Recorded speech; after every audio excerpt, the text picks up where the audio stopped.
大家好，我是霍子，歡迎回到我的頻道。你今天戴什麼錶呢？如果你跟我一樣玩錶玩到了一個階段，開始覺得有點審美疲勞了，看膩了滿大街的瑞士大牌，或者是那些追求工具感的日本腕錶，總覺得萬間少了那麼一點浪漫與獨特的靈魂。那麼今天我想把大家的目光轉向法國，看看這個製錶工藝與藝術並存的國度。我們要解構的是來自法國製錶名門的耶瑪，這款 Albert Traveller 都市旅行者藍面腕錶，這不僅僅是一款腕錶，它更是一場法式美學與瑞士機械機芯的浪漫邂逅。在正式進入主題前，我們必須聊聊耶瑪那深邃的品牌底蘊。成立於1948年的耶瑪，曾經是法國製錶業的驕傲。他們不僅在1960年代就以 Superman 潛水錶征服了深海，更在1982年寫下了輝煌的一頁。當時耶瑪的專業計時錶伴隨太空人進入軌道，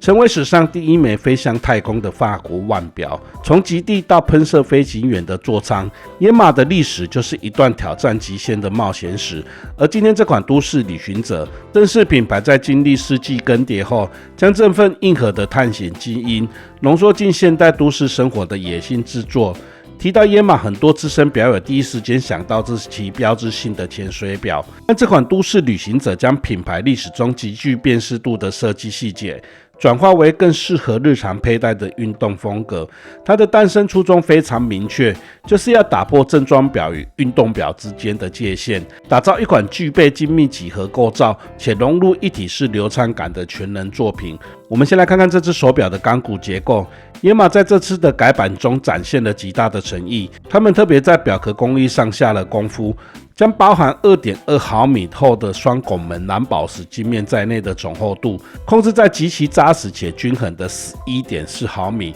這個厚度代表它在手腕上有着實打實的存在感，同時卻能像量身打造的西裝一樣，毫無阻礙地滑進你的袖口襯衫。這錶款採用了充滿張力的不對稱八角形幾何結構。最迷人的地方在於它與光影的捕捉，每一個轉角都細膩地交替了使用精密刷紋與手工感十足的鏡面拋光。轉動手腕時，你會發現這些切面就像精準切割的棱鏡，折射出層次分明的銀色鋒芒。錶圈的設計更是這隻錶的靈魂。它有整塊不鏽鋼一體成型，如果你仔細觀察，會發現錶圈上均勻分布着6個深切凹槽。這些凹槽不僅打破了圓形的單調，更讓這款都市錶保留了一絲向早期工具錶致敬的硬核血統。在微距鏡頭下，凹槽內壁的處理極其乾淨，這反映出耶瑪在 CNC 精密加工上的硬實力。那塊厚實的藍寶石水晶鏡面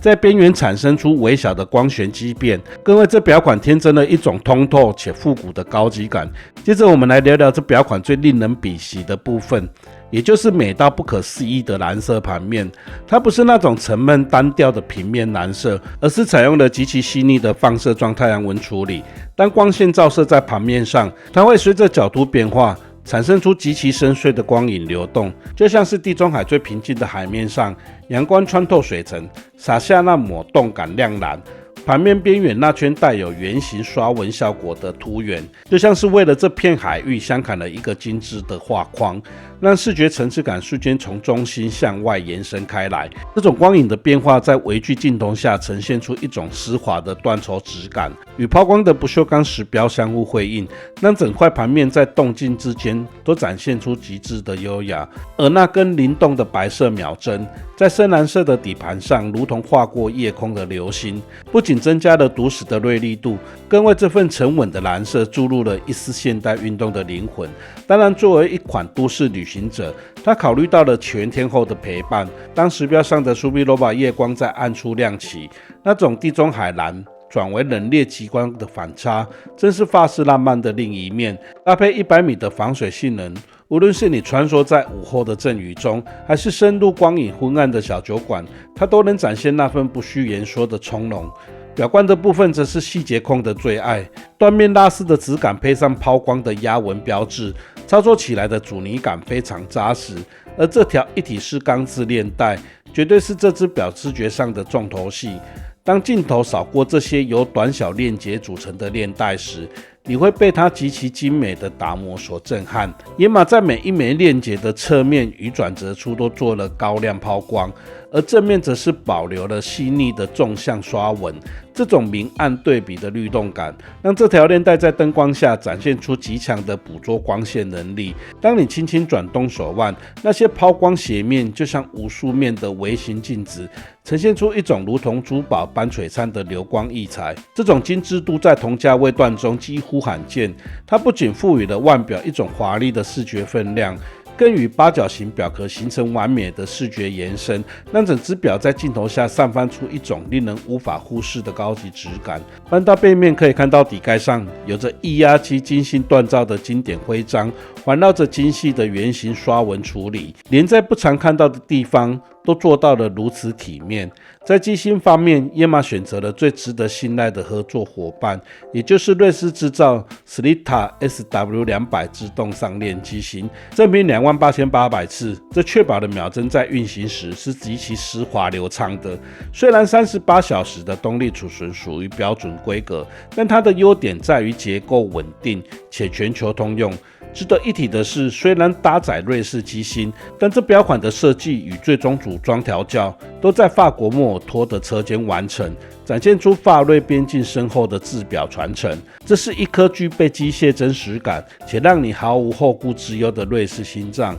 而在實際佩戴體驗上，這款錶在我8英寸大腕圍的友好程度真的讓我驚訝。這條閃爍精美光輝的鏈帶簡直為大手腕量身打造。短角接鏈結帶來極致柔韌，能無死角的環繞腕骨，沒有生硬的空隙。這裡我必須強調，很多跟我一樣大手腕的朋友常擔心39毫米錶金會像戴女錶，顯得太過精緻。但它的不對稱八角形錶殼具備一種橫向延伸感，加上一體式鏈帶在視覺中的擴張效果，讓它在手腕上呈現出接近41毫米的存在感，卻又保有39毫米那種老派優雅的舒適。配合雙折疊扣扎實的重量感，在寬闊的手腕上反而展現出一種強大氣場。此外，推拉式錶冠讓日常補鏈極其方便，大手腕也能輕鬆操作。省去旋開的繁瑣，才是真正的都市節奏。大家最擔心的比例問題，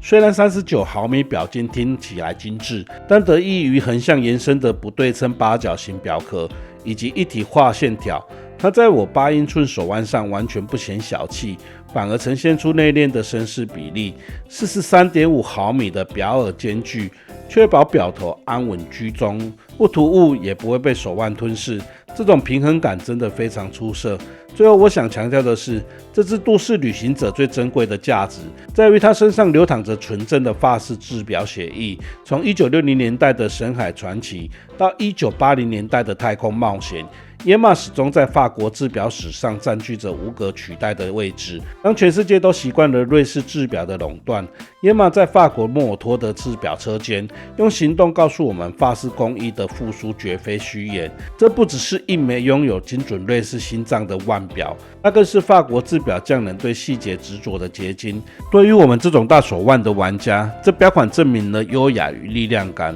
可以透過法國式的設計達到完美的平衡。特別是這條閃耀着迷人鏡面拋光的一體式鏈帶，每當陽光灑落在腕間，那股躍動的工藝細節，無聲地宣告着法國製錶正以無與倫比的姿態重回巔峰。野馬都市旅行者不僅是一枚腕錶，更是法國靈魂與瑞士工藝在平衡點上的完美邂逅。以上是對野馬都市旅行者機械腕錶的分享。對於這款擁有法國靈魂的腕錶，你最喜歡它的是哪一個細節？是它獨特的錶圈，還是殼體的流暢工藝感？歡迎在留言區分享你的真實想法。老朋友請記得幫我按讚、留言、簽到。新朋友請記得訂閱厚實頻道並打開小鈴鐺。謝謝你的收看，我是厚實，願上帝祝福你。我們下次見，拜拜。